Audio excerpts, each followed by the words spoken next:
Латвия, Литва, Польша и Эстония заявили, что выйдут из Оттавской конвенции Международного договора 1997 года, который запрещает производство и применение противопехотных мин. Отмечается, что решение принято в ответ на растущую военную угрозу со стороны России и Беларуси. Соответствующий документ подписали министры обороны 4 стран, и теперь он отправляется на рассмотрение правительств и парламентов. Mēs nebūsim ne pirmā, ne pēdējā valsts, kas izstāsies no šīs konvencijas, un tāpēc arī šodien pēc 4 aizsardzības ministru tāda ierosinājuma esam ministru kabinetā lēmuši, ka mēs uzsākam procesu, lai mēs varētu izstāties no Ottavas konvencijas, un ārlietu ministrija līdz nākamās nedēļas ministru kabineta sēdē.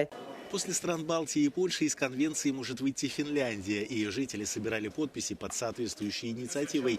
Kai visas regionas, vis tik tai visi gynybos ministrai vienu metu ištransliuoja vieningą žinią, tai strategiškai, man atrodo, daug aiškesnė žinutė, kaip mes rimtai žiūrime į atgrasymą ir savo sienų gynybą. Многие страны, включая Россию, США и Китай, изначально не подписывали и не ратифицировали Оттавскую конвенцию. Так Вашингтон поставлял свои противопехотные мины Киеву.